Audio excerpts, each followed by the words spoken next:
Hello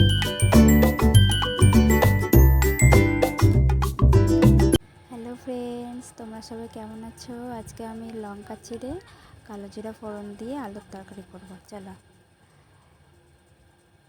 এখানে নিয়ে নিয়েছি আলু, ধুয়ে নিয়েছি, কেটে নিয়েছি। তেল দিয়ে দিচ্ছি কড়াইয়ে। তেলটা গরম হয়ে গেছে, এর মধ্যে আমি দিয়ে দিলাম কালো জিরে, দিয়ে দিচ্ছি দুটো কাঁচা লঙ্কা,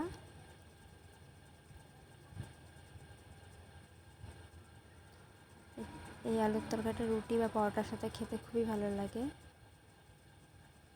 দিয়ে দিচ্ছি আমি আলু,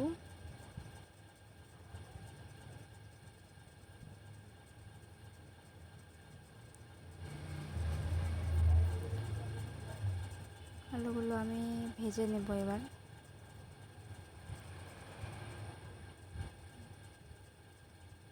দিয়ে দিচ্ছি লবণ,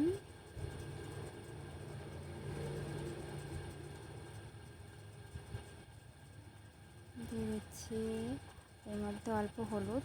হলুদ না দিয়েও করা যায়, কিন্তু হলুদ দিলাম আমি অল্প, তরকারিটা যাতে একটু কালার হয় ওই জন্য, বেশি দিইনি।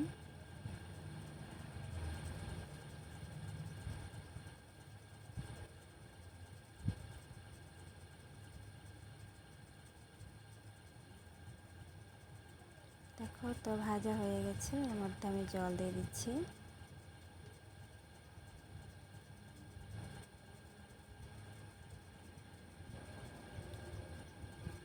এবার আমি কিছুক্ষণ করতে দিয়ে দেবো, ঢেকে দেবো। দেখো আমি ঢেকে দিয়েছি, এই দেখো ফুটে গেছে। তো জলটা শুকিয়ে যাবে, পুরোটাই সেদ্ধ হয়ে যাবে।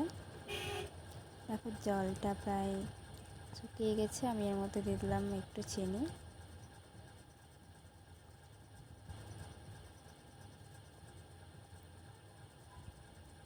আলুগুলো সেদ্ধ হয়ে গেছে, আর একটু জলটা শুকিয়ে যাবে। দেখো একদম পুরো রেডি হয়ে গেছে তরকারিটা। আলুর জলটা টেনে নিয়েছি, এবার আমি সার্ভ করে নেবো একটা পাত্রে। তো দেখো আলুর তরকারি রেডি। তো তোমরা এভাবে ট্রাই করে দেখবে, খুবই খেতে ভালো লাগে। Tata, bye bye.